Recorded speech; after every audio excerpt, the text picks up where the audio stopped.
Over the course of many, many years, I've had the opportunity to meet, play against, and interview some of the world's greatest players. Here's what I've learned.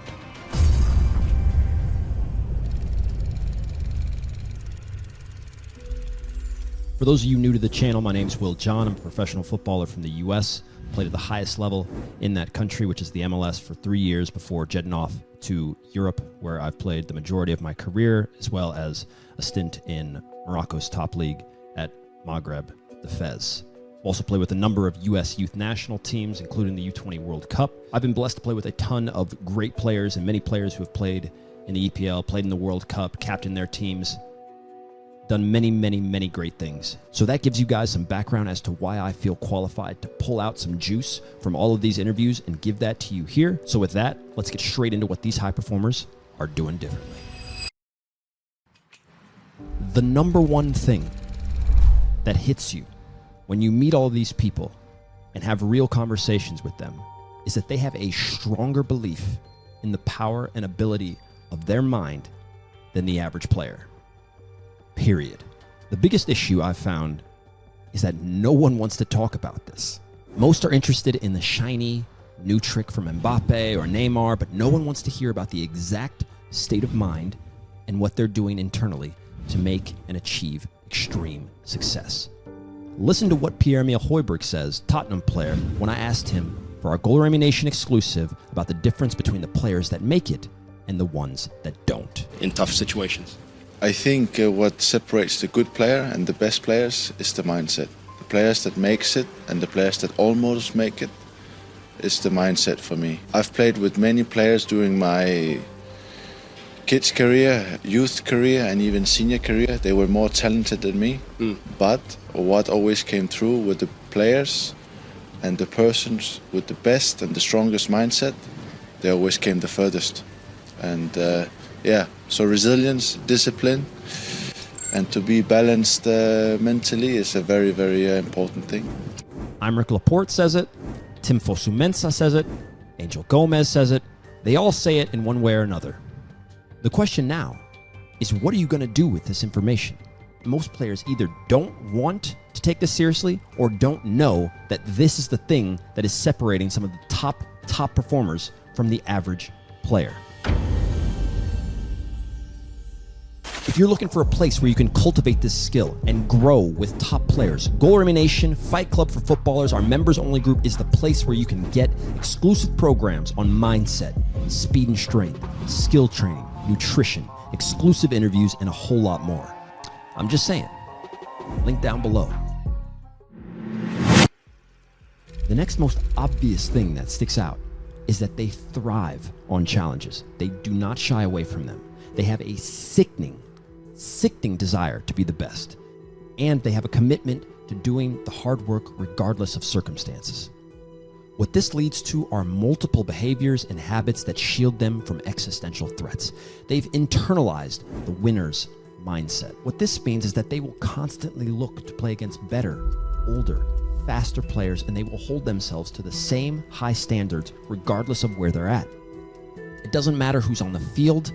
I expect to be the best and to be my best. Listen to what Curtis Jones says about his come up and all of the challenges involved. So yeah, it all comes down to one with like the hard work and your coaches and each age group that you go up, you need to have that thing in your head that you have to be the best in this age group.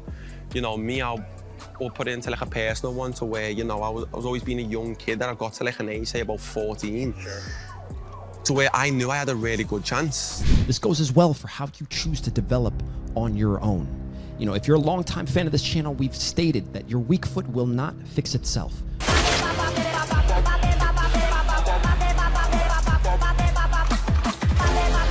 Don't ignore it. Be proactive about it, just like any problem you have in your life. Listen to what Andres Pereira, who was at Manchester United at this time, says about why the weak foot matters. On your weak foot.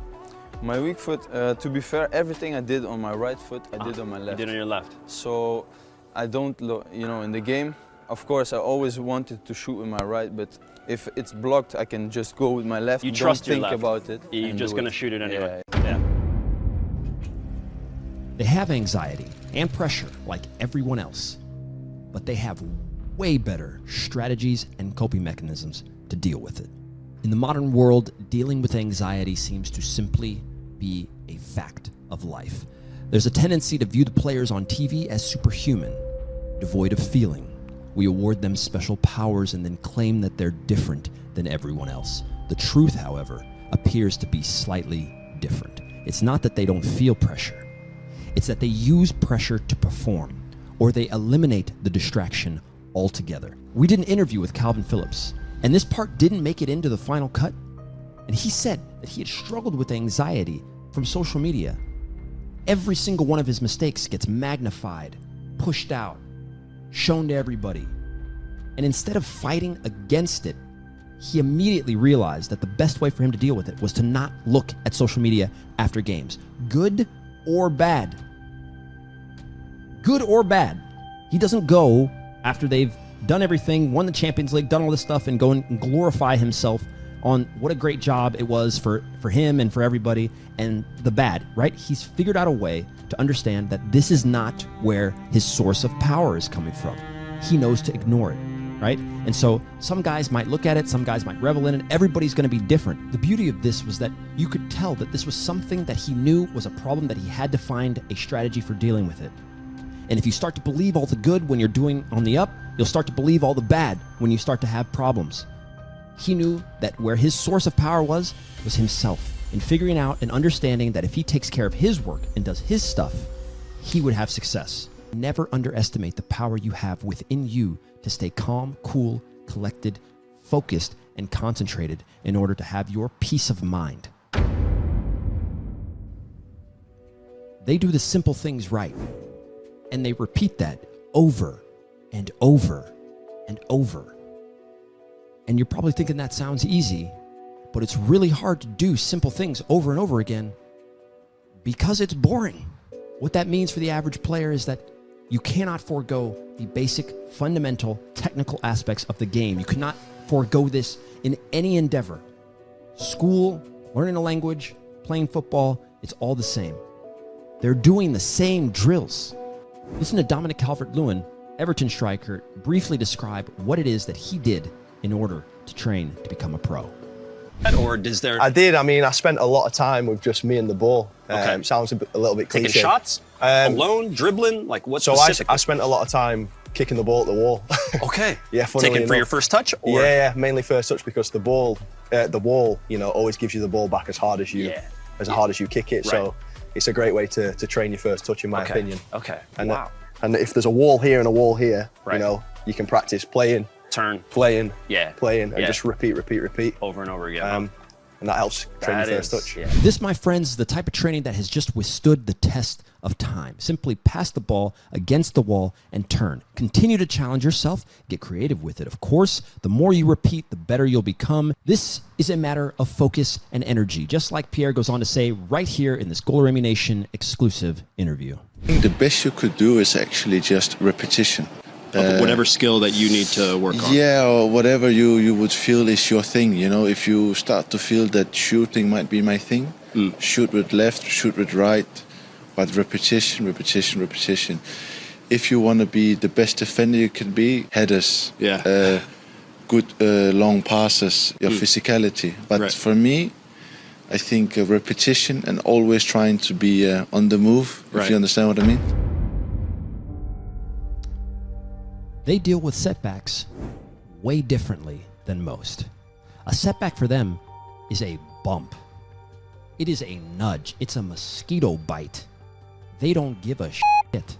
There's very rarely anything that sets them off course for very long at all. We have a podcast every week on the 11th Commandment, and we've interviewed some of the top performers. Patrick Bet-David, with a net worth of over $200 million, one of the last people to interview Kobe before he passed away, had this to say about peak performance and setbacks. If you're talking peak performers, you know, on any given day, your best day versus their best day, you'd be able to hang with them. Best day against best day.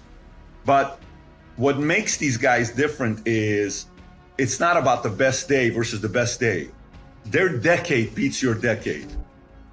Their decade beats your 2 decades. Their week beats your week. Their year beats your year, not the day.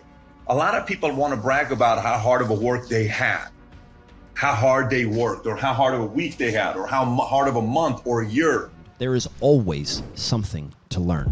That's the vid, my friends. Those of you that have made it to the very end of this video are clearly in it for the long run, and you owe it to yourself to continue to put an emphasis on these points to make sure you get the success that you want. If you want help achieving and fulfilling your full potential, the link to GOLUREMI Nation is right down below. $3.99 gets you a 7-day free trial. It's $19.99 a month and $99 for an entire year. There is no place, and I will continue to say it, no place on the internet for young footballers that offers this much value. Snap it up while you can, and we will see you guys later. Peace.